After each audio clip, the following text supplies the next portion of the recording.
Pessoal, boa tarde. Vou apresentar aqui a próxima palestra, né?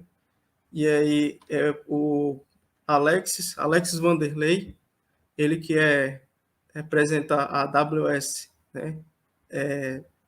A empresa de assistência. Ele é mestre em forragicultura e em nutrição de ruminantes, não é isso? Mestre em nutrição de ruminantes pela USEC, pelo UFAL, Centro de Ciências Agrárias. E zootecnista, produção animal, desculpa, zootecnista também pela UFAL, pelo SECA. Né? A palestra que ele vai ministrar sobre gramíneas para o semiárido. Fique à vontade. Muito obrigado pela disponibilidade.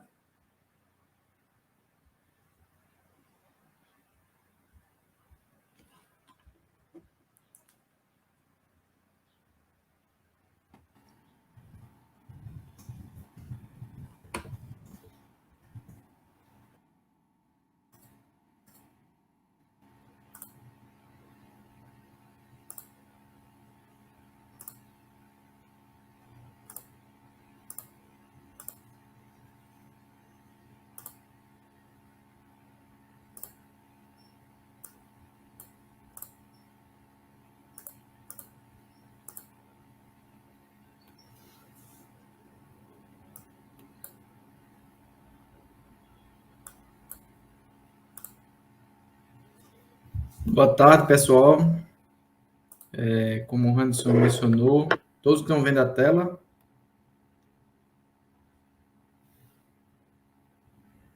Anderson.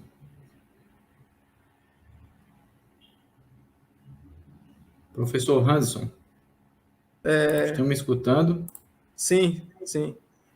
Tá sendo compartilhada a tela, né? Isso. Tá, como o professor mencionou, meu nome é Alexis, né? Sou zootecnista, formado aqui na Universidade Federal de Alagoas, aqui em Maceió, no SECA. Tá? E hoje eu vou falar um pouco para vocês sobre gramíneas perenes para o semiárido, né? Vou falar sobre um trabalho que já venho desenvolvendo, tá? E algumas experiências profissionais dentro da minha empresa, né, de assistência e de consultoria, a W Assessoria Pecuária, tá? Então, como a gente está inserido no semiárido, eu começo falando um pouco sobre o semiárido. Então, primeiro a gente tem que entender a região que a gente está inserida, né? E o semiárido, ele possui um clima com altas temperaturas, chuvas escassas e mal distribuídas, né, ao longo do ano, e também apresenta longos períodos de estiagem. Então, a gente tem que, além de conhecer o clima, né, o solo também do nosso semiárido, para que pudéssemos escolher também quais variedades de capins, gramíneas perenes que nós devemos escolher para implantar nas propriedades da região. Tá? Então, quais são os tipos de capim mais adequados para o semiárido? A gente tem que escolher com bastante critério, porque é uma região que sofre muito com esses longos períodos de estiagem, tá? E a gente tem que ter um cuidado muito grande também para que não possa haver cópias tecnológicas, ou seja, pegar tecnologia que é utilizada em outras regiões ou variedades que são utilizadas em outras regiões e trazer para dentro do semiárido variedades que não vão produzir bem, que não vão resistir a esses longos períodos de estiagem e vai haver mortalidade dessas variedades, tá? Então, é uma coisa que chama a atenção para a gente ter cuidado com essas, trazer variedades que dão bem na zona da mata, nem sempre vai dar certo aqui na semiárido. Por ser região totalmente diferente, clima diferente, regime de chuvas também diferente. Bom, então, pessoal, eu vou falar um pouco sobre o trabalho que já vem desenvolvendo há 4 anos em Batalha, tá? Aqui em Alagoas, que é sobre o projeto Forrageiras para o Semiárido, que é uma iniciativa da CNA, certo? Junto com a Embrapa e a Federação de Agricultura do Estado de Alagoas. Aqui, essas fotos vocês estão vendo, da nossa URT, que nós chamamos, né, Unidade de Referência Tecnológica, que fica em Batalha, lá no Parque Exposição Maia Amaral, tá? E esse projeto, ele está inserido em todo o Nordeste e no norte de Minas. São 13 unidades dessas, espalhadas em todo o Nordeste. Nós estamos fechando 4 anos de projeto esse mês, tá? Estamos concluindo essa primeira fase, que foi pesquisa campo, de variedades de palma, capins, gramíneas anuais, leguminosas, para que possamos agora ir para a segunda fase, que é testar nas propriedades, testar com o animal, né? Bom, então, diante dessa necessidade de saber qual variedade, o que indicar para essa região, para a região do semiárido, surgiu esse projeto, né, através da iniciativa do presidente João Martins, da CNA, em uma visita à Embrapa, e aí foi montado todo esse projeto. Até porque, apesar da gente falar de semiárido, dele estar inserido em todo o Nordeste, né, e no norte de Minas, ele não é o mesmo.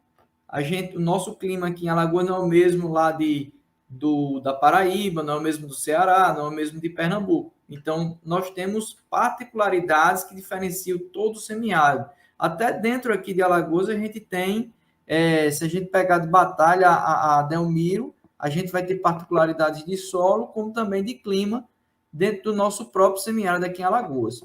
Então, por isso a importância desse projeto, que é um projeto de pesquisa em rede, tá? E eu vou apresentar um pouco dos resultados daqui de Alagoas sobre as gramíneas perenes, que foi o tema aí que foi decidido. A gente testou 6 variedades, certo? O búfalo áridos, búfalo biloela, o capim corrente, o piatã, que é uma variedade de braquiária brisanta, né? Já é uma variedade diferente do que o professor Hanson testou lá em Piranhas, o capim maçai, uma variedade de pânico máximo, e o andropólogo, tá? Então, essas 6 variedades foram testadas a campo em tratamentos solteiros e em tratamentos consociados. A gente consociou elas com 2 variedades de leguminosas, a moringa, tá? E a glicídia, certo? E nós vamos mostrar também aqui esses resultados.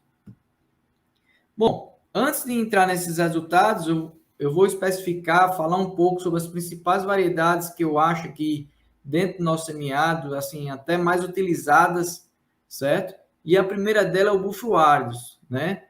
O búfalo áridos, ele vem sendo bastante utilizado ultimamente por produtores, não só aqui em Alagoas, como Bahia, Sergipe, Pernambuco, tá? É uma variedade que exige uma fertilidade de solo de média a alta, tá? Pode atingir até 1,5 m e tem uma digestibilidade e palatabilidade satisfatória, muito boa.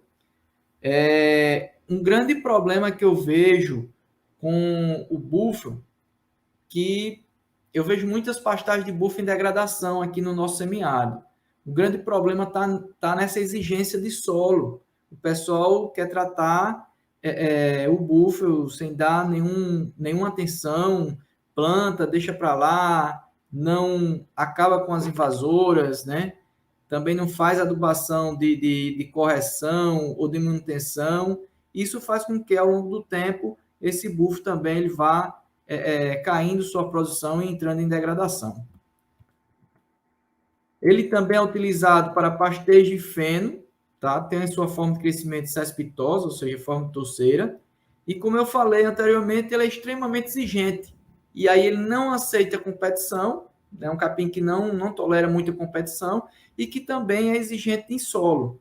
Se botar o búfalo em solo fraco, ele vai produzir pouco e mal vai produzir, ou mal vai se estabelecer naquela área.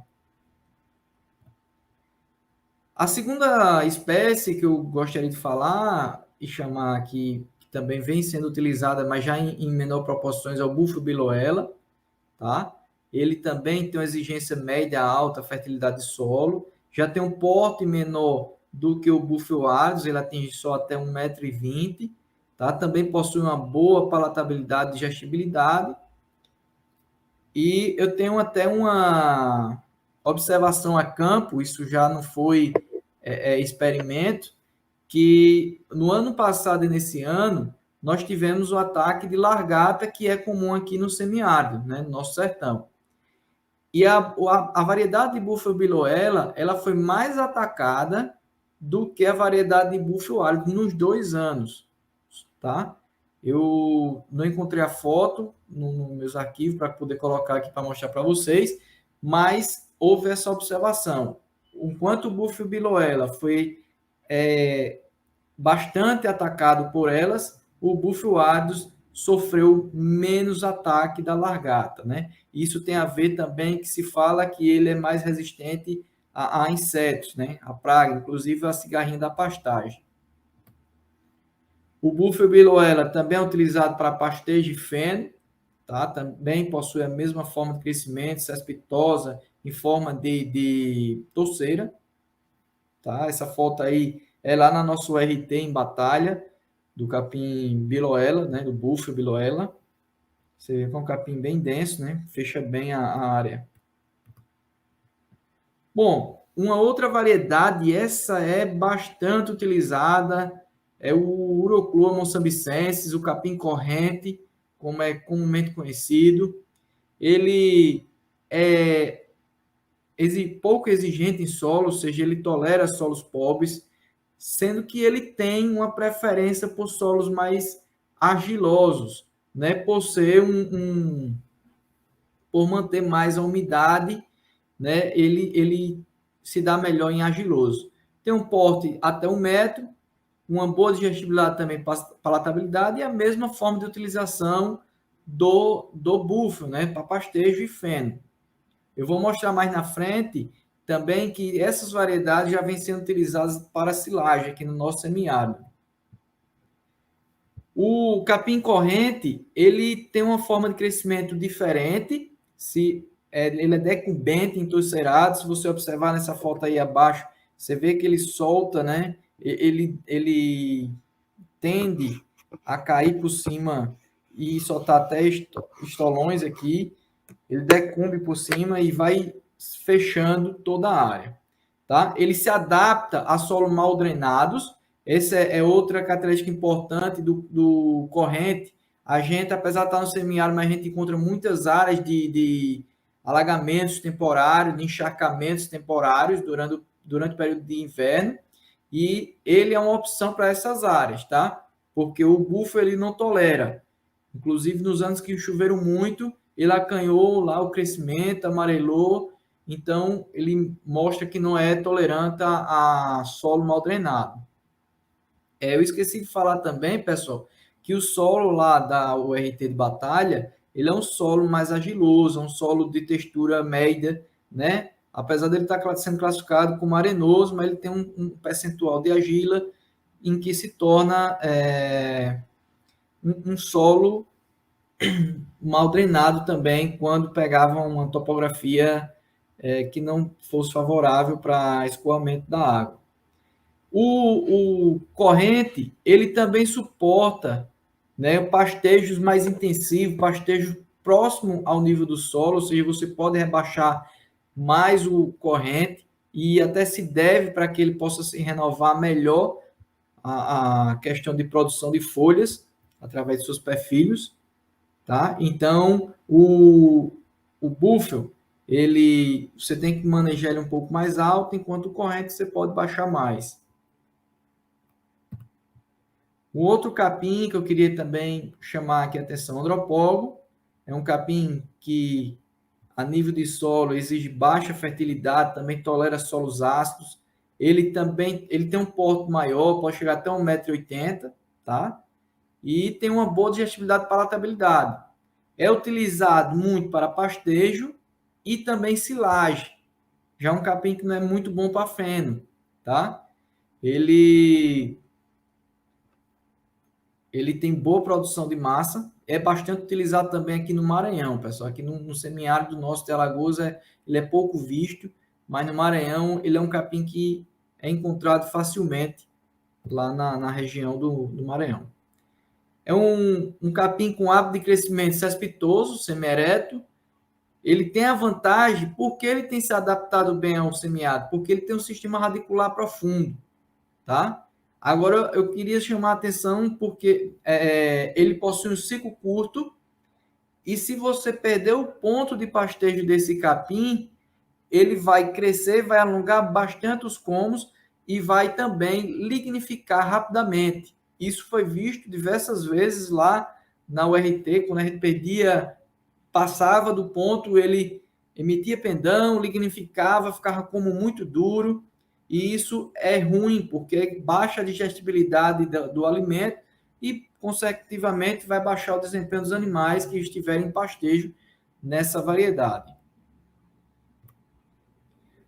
Bom, outro capim que eu gostaria de falar é o Maasai. É uma variedade de pânico máximo. É um capim que vem sendo bastante utilizado aqui no nosso semiárido, não só no nosso semiárido, mas como no semiárido do Rio Grande do Norte. Aqui também em Pernambuco já vem se utilizando bastante o Maasai. É um capim que exige média fertilidade de solo, tem um porte mais baixo do que esses outros que eu falei anteriormente, chega no máximo 80 centímetros, tem uma digestibilidade palatável muito boa, tá? Por ter uma relação folha-como muito alta, tá? E ele serve para pastejo de feno. O capim Maasai, ele é de crescimento cespitoso, forma de touceiras, possui um ciclo muito curto, tá? Um ciclo curto. Na época que tinha quantidade de chuvas e insolação favorável lá no experimento, ele mostrou ciclos de 20, 21, teve intervalos de corte até de 15 dias, para você ver a velocidade de crescimento que esse capim teve lá na nossa URT de batalha. Então, ele, por ter esse ciclo curto, ele também tem uma rebrota muito agressiva, tá? É muito rápido o crescimento dele, tendo condições favoráveis. E ele tem uma grande vantagem, que isso eu já observei em propriedades que eu atendo, que tem esse capim, como também observei lá no experimento. O Maasai, ele produz muita semente, tá? E as sementes deles são altamente viáveis. Então, isso faz com que ele perpetue a espécie naquela área mais facilmente. Ou seja, digamos que houve uma longa estiagem, houve uma alta mortalidade naquela área de pastagem de Maasai. Mas pode ter certeza que no próximo ano, quando bater as primeiras chuvas, vai haver um nascimento muito grande de sementes que tinham ali no solo, por conta dessa alta viabilidade das sementes dele e também da grande quantidade de sementes que ele joga por área.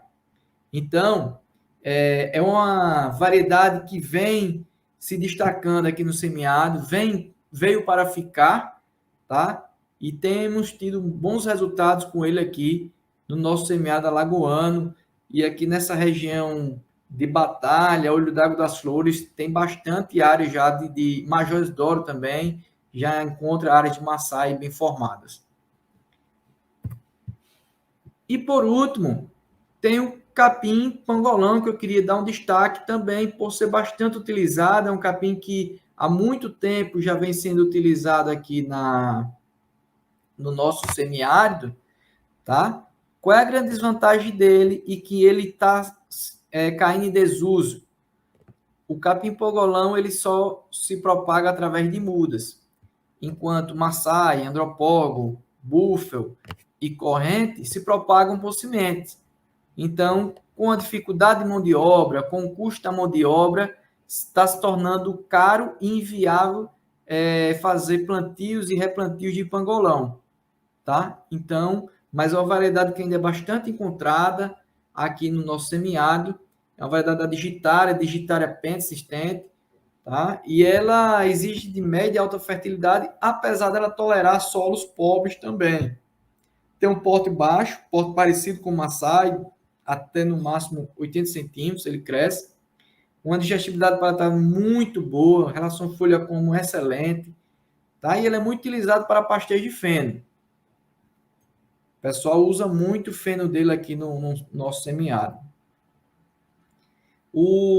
o seu hábito de crescimento é estolonífero, como eu falei, ele tolera solos pobres e ele está mais adaptado a solo de textura leve, tá? E eu tenho observado também, pessoal, que o Maasai tem essa mesma adaptação. Solos mais arenosos, de textura leve, ele tem se adaptado melhor aqui no semiárido. Solo com a textura média, como é o nosso lado de batalha, ele chega a sofrer quando a estiagem é prolongada, né? É muito prolongada. Então, ele tem essa também característica, o pangolão. É tanto que ele é mais encontrado hoje naquela região ali de Jacaré dos Homens, Monterópolis, Olho d'Água das Flores, Pão de Açúcar, mas toda aquela região que tem um solo mais arenoso. Essa foto aqui embaixo é uma propriedade que eu atendo em Monterópolis. Você vê uma pastagem de pangolão, muito boa, bem formada. Tá? Então, essa propriedade já tem o pangolão há bastante tempo. Tá? E ela vem intensificando a troca das áreas que houve mortalidade de pangolão e também de uma área que tinha lá de decumbes, substituindo pelo Maasai. E tem tido bons resultados. Vou mostrar algumas fotos, alguns resultados dessa propriedade também mais na frente. Bom, pessoal, então, saindo um pouco disso, de mostrar essas principais variedades encontradas aqui no nosso estado, no nosso semiárido, na verdade, do nosso estado, né? Eu vou falar agora um pouco sobre os resultados do projeto Forrageiras para o Semiárido da nosso RT de Batalha. Essa primeira tabela ela mostra os dados de produção de gramíneas perenes cultivadas na condição solteira. Vocês vejam as 6 variedades. Ela está numa posição de classificação do mais produtivo para o menos produtivo, tá? E aqui tem os resultados de 3 anos, 2018, 2019 e 2020. 2021 a gente ainda está fechando, tem algumas coisas aí de matéria seca para fazer e também ainda tem alguns cortes, talvez mais um corte para fazer de produção. Então, temos aqui o dado de 3 anos do projeto, tá? Onde quem produziu mais foi o capim Piatã, tá? Chegando a produzir mais de 21 toneladas de matéria seca por hectare ano. Em segundo lugar, o Maasai, com mais de 20 toneladas de matéria seca por hectare ano, uma produtividade muito boa desses 2 capins. Em terceiro, o capim corrente, produzindo 18 toneladas de matéria seca por hectare. Em quarto, o andropólogo, produzindo um pouco mais de 17 toneladas. Em quinto, o Búfalo Adus, produzindo 13 toneladas e 600 quilos de matéria seca por hectare ano. E em sexto, o Búfalo Biloela, produzindo aí 11 toneladas e meia de matéria seca por hectare ano. Foi o capim que menos produziu. E aí, eu destaco o capim Maasai, né, pela sua alta produtividade lá na nosso RT. E muitos vão se perguntar, mas Alex, por que você não está destacando o Piatã? Mas na frente eu vou mostrar porque eu não estou destacando o Piatã. Ele produziu mais que o Maasai, porém, houve uma mortalidade maior que o capim Maasai. Destaco também o capim corrente, você vê que é uma excelente opção para o semiárido, onde produziu bastante. É um capim também que resiste bem, vocês vão ver os resultados mais na frente. E também destaco o capim Búfalo Adus, por ser uma variedade de búfalo que mais produziu lá no nosso experimento. É uma variedade que chegou perto aí dos 14 toneladas de matéria seca por hectare ano. Então, destaca as 3, né? Agora temos outras opções também, como andropólogo, Búfalo Biloela. E a escolha de uma variedade para uma propriedade vai depender muito de várias variáveis que vão definir, vão impactar aí para que possa ser feita a escolha. Bom, então o desempenho aqui nessa tabela mostra agora a relação folha-como, o ciclo médio de dias de intervalo de cortes, né? Quantos cortes foram feitos no inverno, Por que a gente só frisou os cortes no inverno? Porque é o período de chuvas. E a produção está concentrada, na maior parte, nesse período. Porque a gente tem longo período de estiagem, tem algumas chuvas aí ocasionais de verão, que nós chamamos aqui de trovoadas, tá? Então, nós destacamos a quantidade de corte só do período de inverno. E a sobrevivência de cada variedade. Vamos lá, o capim-maçai que eu destaquei lá, que atingiu 20 toneladas de matéria seca por hectare ano. Relação folha caule como dele, 6,22, uma relação muito alta, muito boa. Né? Ciclo médio de 61 dias. 5 cortes nesse período de inverno e houve uma sobrevivência aí de 91%. Ou seja, ele sobreviveu bastante, apesar do longo período de estiagem, das altas temperaturas que nós enfrentamos nesses 3 anos. Destacar aqui também o ciclo do Buffalo, Ares Buffalo Viloela, que foram os ciclos mais longos, né? Acima de 70 dias. Isso mostra também o porquê eles produziram menos. A sobrevivência do capim corrente e do Buffalo Ares Biloela, que foi de 100%, foram os que mais sobreviveram nesse período de estudo, tá? E aí eu queria, antes de passar para a próxima, mostrar a vocês o Piatã. Por que eu não destaquei o Piatã? O Piatã teve ótima relação folha comum, o Piatã teve um ciclo curto também com o Maçai, teve a mesma quantidade de cortes, porém a sobrevivência dele foi de 63%. Ou seja, ele houve uma mortalidade considerável, de quase 40%. E nesse ano, né, entre 2020 e 2021, já observamos uma mortalidade maior. Então, não destacamos o Piatã por conta disso, apesar da sua alta produção. Todos os anos, nós tivemos que fazer replantio das parcelas de Piatã, ou parcialmente, ou quase que totalmente. Então, por isso, nós destacamos o Maçai no nosso experimento como o mais produtivo, né? Como destaque mesmo em relação ao Piatã. Se você olhar a relação folha como do corrente, foi a menor dele, do Buffalo Biloela, ele tem mais como que folha, né? E o Piatã também teve essa relação folha como muito alta como o Maçai. Bom, pessoal, nessa próxima tabela, eu mostro o desempenho das variedades em consórcio, tá? Em consórcio. Então, vamos lá. O Piatã produziu quase 29 toneladas de matéria seca por hectare ano.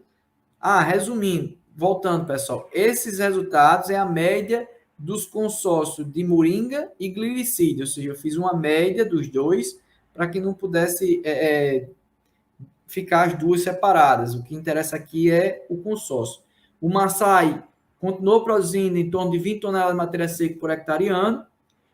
Aí, em terceiro colocado, ficou o Andropogo, com mais de 17 toneladas. O corrente não ficou em terceiro, foi para quarto, com 14, acima de 14 toneladas. Isso mostra que o corrente não tolera muito sombreamento. E já o Andropogo foi melhor no sombreamento, né? Teve uma melhora em relação à solteira, ao comportamento solteiro e consórcio. O Buffalo Ares e o Biloela praticamente na mesma produção também, 14 toneladas e 11, certo? De matéria seca por hectare ano. E aí, o grande destaque nesse consórcio foi o Piatã. Ele pode ser uma solução, pode ser uma alternativa, né, sendo utilizado em consórcio, porque ele produziu mais de 34%, ou seja, ele aumentou sua produção 34% em relação ao sistema solteiro para o consórcio, ou seja, o sombreamento foi altamente favorável para o capim Piatã lá na nosso RT. E aqui em relação folha comum, o ciclo, quantidade de cortes e a sobrevivência, também vamos destacar aqui o Piatã na relação folha comum, ou seja, ele caiu de 6,2 para 4,2, ou seja, ele houve um alongamento dos seus comos em busca de luz solar e fez com que diminuísse a sua relação folha-como, né? O ciclo também foi maior, né, de 81 dias, ou seja, aumentou 18 dias a mais de ciclo, ou seja, ele produziu mais, porém o seu ciclo foi maior também. E não só no Piatã, mas em todas as outras variedades houve um aumento de dias, né, no ciclo, no Maçai, no Andropólogo, no Corrente e no Búfalo Áridos e Biloela. A quantidade de cortes, por causa disso, diminuiu, né? Quem tinha 5 cortes caiu para 4, que foi o Piatã, Maçai, Andropólogo e os búfalos Áridos e Biloela, enquanto o Corrente manteve aí com 3 cortes.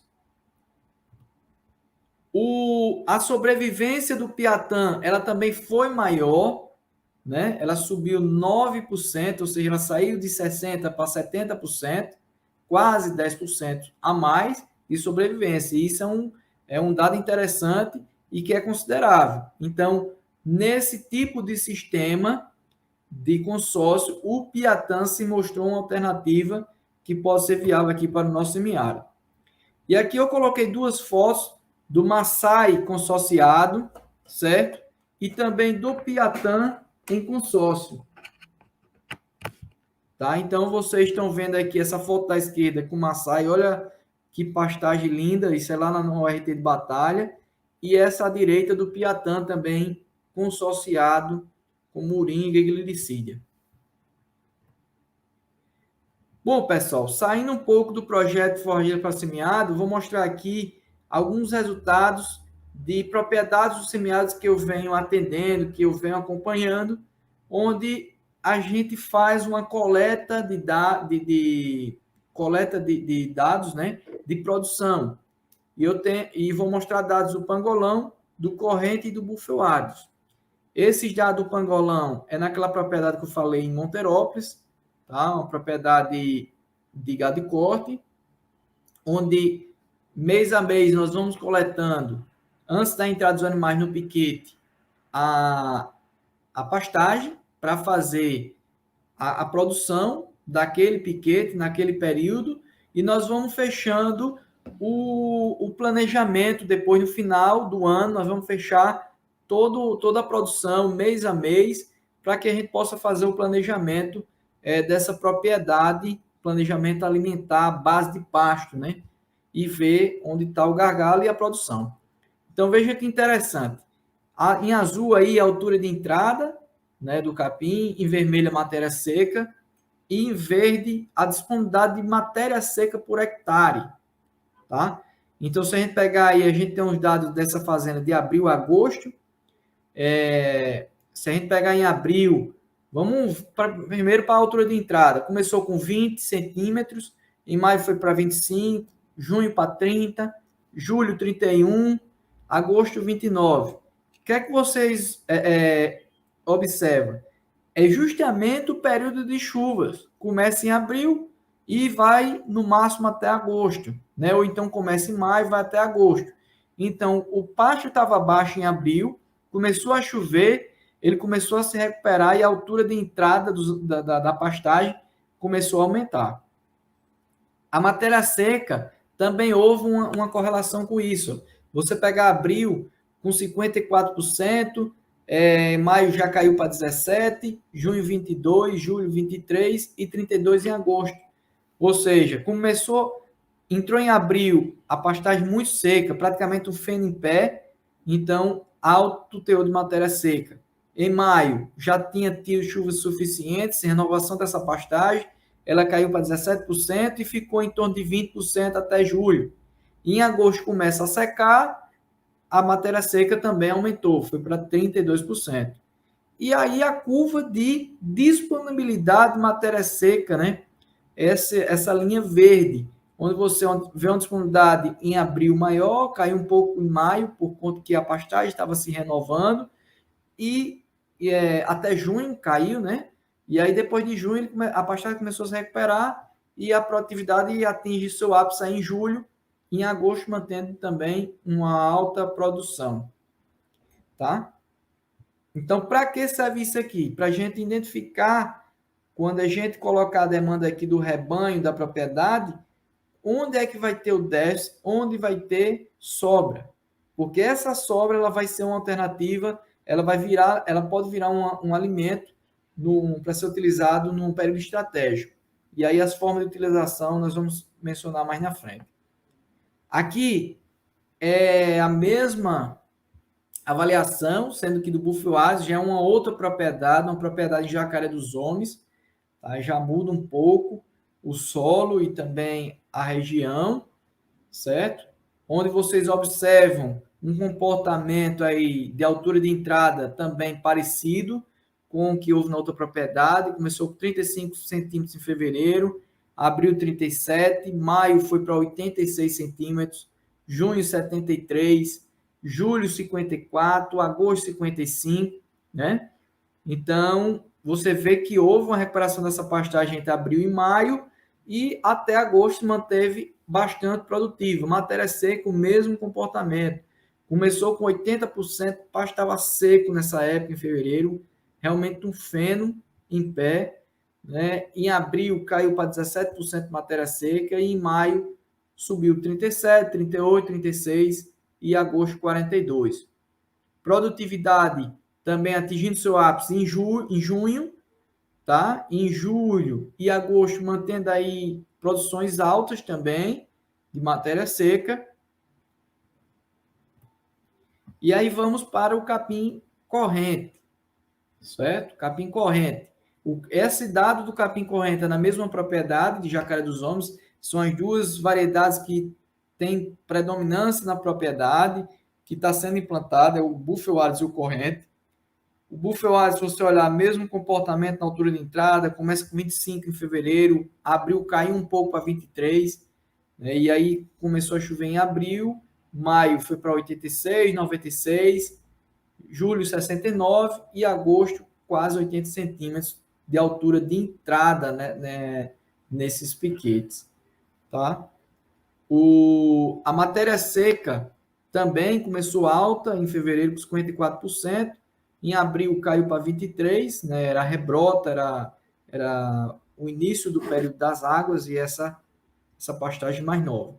E aí de maio a julho se manteve aí, a agosto, entre 30% e 35% de matéria seca, né, nesse período. A produção também atingindo seu ápice em junho, e julho e agosto caiu um pouco, mas se manteve bastante produtivo o capim corrente. Então, esses dados são importantes para que a gente possa fazer o que o professor antes falou, um planejamento dentro de uma propriedade. Então, a gente tem que ter noção de produção, ter noção do que como é o comportamento dessas gramíneas naquela área, naquela região, para que a gente possa se planejar e ver qual é a melhor estratégia. Então, sabendo desses resultados, quais são as melhores estratégias para o período seco? Dentro da utilização dessas gramíneas perenes. Uma delas é o diferimento da pastagem. Uma técnica barata, onde você veda uma parte da pastagem, de 20% a 30%, para utilizar no início do período seco. Né? Você veda no terço final do período das chuvas. Uma outra estratégia que vem sendo muito utilizada aqui por produtores aqui no nosso semiárido é a silagem de capim. E eu vou mostrar para vocês silagem de Búfalo Oasis, silagem de Maasai, silagem de capim corrente. Então, vem sendo bastante utilizado. E outra é o feno, também, que é uma técnica feno e o pré-secado. Também já tem gente utilizando pré-secado aqui no nosso semiárido. Então, a gente tem estratégias para ser adotado no período seco, pegar aquele excesso de pastagem, aquele excesso de gramíneas perenes no período de fatura, né, no período das águas, para utilizar no período de escassez. Aqui, nessa propriedade, aquela de Monterópolis, essa primeira foto é a foto do último corte que nós demos agora para fazer silagem do capim Maasai. Você pode ver que o capim está um pouco mais seco já. Essa foto do meio é ensilando, foi no primeiro corte, no período de inverno, e pelo Maasai ter uma rebrota muito agressiva, ser muito rápido, nas primeiras chuvas ele cresceu muito rápido e foi perdido o tempo certo, o time, para que possa ter feito a silagem. Então você vê aí, está um capim já cimenteado, uma qualidade nutricional mais baixa, mas que vai servir de alimento para os animais no período seco. E aqui à direita é o pessoal preparando essa silagem. Foi colocado inoculante e também colocamos um aditivo, que foi o farelo de milho, um aditivo absorvente da umidade, com o objetivo de absorver mais a umidade desse capim e também de enriquecer mais essa silagem a ser utilizada. Essa silagem é a silagem de capim búfalo áridos, tá? Essa fazenda é uma fazenda vizinha a essa de Massai, fica também ali em Monterópolis. Veja a qualidade como está o capim, esse capim búfalo áridos, certo? Aqui ele foi feito colocado só apenas o inoculante nessa silagem. Ele não colocou o farelo de milho, né? E vejam a quantidade de massa que foi tirada aqui nessa foto no meio, que tem nessa pastagem. Então, isso é uma estratégia muito boa e eu acredito que essa é uma grande solução atrelada à palma forrageira, né? Para ser utilizada no período seco no nosso semiárido. Até porque vai ter anos que vai dar milho, vai ter anos que vai dar uma silagem de sorgo, mas vai ter aqueles anos que não vai dar ou vai dar bem menos. Então, essa estratégia da silagem de capim, ela é excelente por conta da garantia que a gente vai ter o corte, né? Da perenização dessas variedades. Aqui é uma foto do capim corrente antes do corte e à direita já uma foto do silo fechado, né? Veja a quantidade de comida produzida nessa fazenda só de silagem de capim. Essas áreas, pessoal, de silagem, elas estão sendo feito todo um trabalho de correção de solo, de adubação, para que haja uma alta produtividade e uma alta produção. Então, nós estamos tratando essas áreas como cultura, né? Ou seja, nós estamos tratando realmente como deve ser tratada uma área de pastagem. Controle de ervas daninhas, de plantas daninhas, de plantas invasoras e também correção e adubação dessas áreas. E aí, para concluir, qual capim a ser recomendado para o semiárido? Essa é uma pergunta que não só no semiárido, mas em todo local, zona da mata, agreste. Primeiro, para você definir qual capim que você vai utilizar ou vai recomendar, você tem que conhecer as características climáticas da sua região, conhecer o solo e qual o sistema de produção. Não adianta eu querer botar um capim altamente produtivo, altamente exigente, se o meu sistema de produção é extensivo, se eu não vou corrigir solo, se eu não vou adubar. Então, tem que saber essas três coisas aí para que possa ser feita uma escolha, uma recomendação mais adequada dos capins, das gramíneas a serem implantadas. Uma dica, nunca coloque só uma variedade. Coloquem 2 ou 3, porque vai ter aquela variedade que é mais susceptível a uma praga, mas vai ter aquela outra variedade que não é susceptível àquela praga, mas que produz mais, né? Então, vai ter variedade que é mais susceptível a longo período de estiagem, outras não. Então, faça um mix de variedades na tua propriedade. Utilize pelo menos 2 ou 3, porque você fica menos vulnerável aos fatores climáticos e também fatores ambientais, como pragas e doenças. E aí eu concluo a minha palestra falando que não existe um capim milagroso, e sim aquele que vai se adequar às suas condições locais e ao seu sistema de produção. Tá, pessoal? Eu gostaria de agradecer o convite ao professor Anderson, né, de ter participado desse evento, do Encute. Aqui estão meus contatos, tá? Meu telefone, meu e-mail. E aqui também embaixo está o endereço da rede social da minha empresa, onde eu convido vocês a participarem, a verem. Eu estou sempre postando material do meu trabalho e materiais também voltado sobre a produção de forragem e também produção de ruminantes, não só no semiárido, mas também em outros biomas, tá? Agradeço, e é isso, e vou deixar agora aguardar vocês fazerem as perguntas para que a gente possa tirar as dúvidas. Pessoal, só parabenizar, né, Alex? Parabéns, excelente apresentação. Então, assim, foi muito, mas muito boa. Eu acompanho o seu trabalho, acompanho as redes, assim... Alô, tá ouvindo? Estou escutando, pode falar. Só parabenizar a excelente apresentação, né? Eu acompanho a rede social, sua empresa, e eu fico por dentro das suas atividades e isso me conforta, né? Porque a gente sempre tem aquela questão de a pesquisa não vai para frente, ninguém está avaliando, enfim. Quando eu vejo você publicando e eu vejo esses dados aí, me dá um ânimo, me dá um gás, né? Isso é E, bom, né, e, professor? e dá ideias também, né? Assim, dá ideias, você vai ajustando outras, vai aprendendo, Isso. isso é bom demais. Muito bom, excelente. Eu vou ver aqui se tem alguma pergunta. Tem o Bruno que pergunta a respeito da produção de silagem.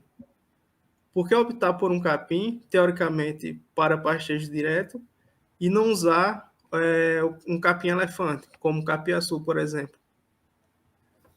Bruno, olha, uma dessas propriedades que eu falei, a que está fazendo silagem de Maasai, a gente implantou um hectare de capiaçu.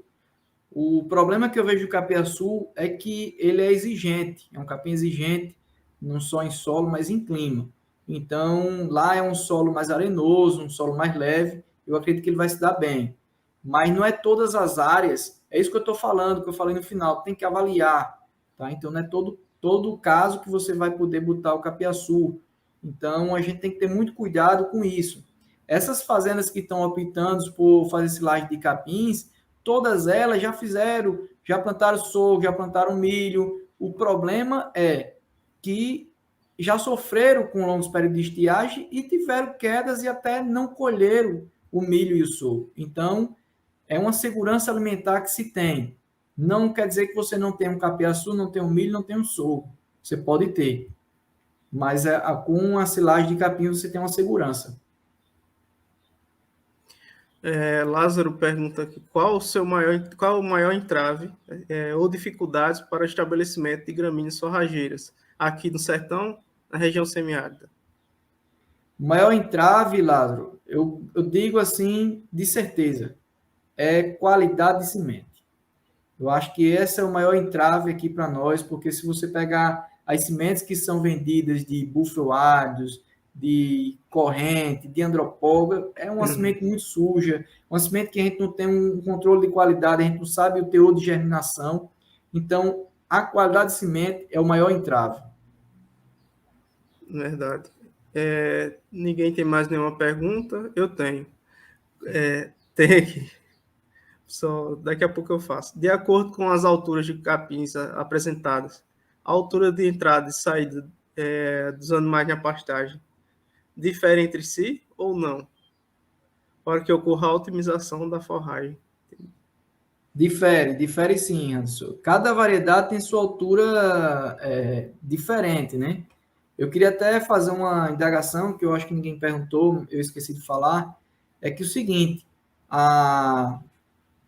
se vocês olharem, as alturas estavam muito altas de bufloados, de corrente, né? Até passaram do ponto, do corrente é 50 centímetros, do búfalo é 60, 50 a 60, mas o que é que acontece? Nessa propriedade, ele está com poucos animais e o semiárido ele tem uma característica interessante. Quando há chuva, há uma explosão de crescimento muito grande e para você controlar você tem que ter uma carga animal alta. E ele, como ele não está com o rebanho ainda estabilizado, ele terminou passando do ponto, alturas altas, mas cada variedade, o Maasai, o corrente, o pangolão, o bufalo, tem suas alturas ideais de entrada e saída. Alex, eu tenho uma pergunta. Já publicou alguma coisa desse material? Não, do projeto Forrageiras ou do Do projeto Forrageiras? Do projeto, Anderson, ainda não. O pessoal está compilando, o pessoal da Embrapa está compilando tudo isso. Tem uns boletins técnicos depois que eu posso passar para você, que foram feitos dos dias de campo, né, dos anos anteriores. E assim, mas um dado mesmo de científico ainda não teve. É tanto que tem muita amostra a ser analisada no laboratório da Embrapa. A gente também ainda vai avaliar a silagem que foi feita. Então, tem muito dado ainda para ser processado, que inclusive esses dados vão ser colocados num aplicativo chamado Orçamento Forrageiro. Show. Então, os dados de Alagoas, Pernambuco, Sergipe, Maranhão, Rio Grande do Norte, Ceará, vai ser tudo jogado dentro desse aplicativo. Então, quem não tiver, baixe esse aplicativo. É um aplicativo que você faz o planejamento forrageiro da propriedade do semiárido e vai ter todos esses dados. Então, vai ser muito bom esse aplicativo por conta dessa quantidade de dados que vai estar disponível. Muito bom, muito bom. É enriquecedor para a literatura. Isso. Só agradecer, viu? Muito obrigado pela participação, pela disponibilidade de participar, né, e de contribuir com o conhecimento de quem está assistindo e de todos nós, né? Muito De nada, obrigado. professor Hans. Eu que agradeço também a oportunidade de estar aqui mostrando um pouco do meu trabalho para vocês.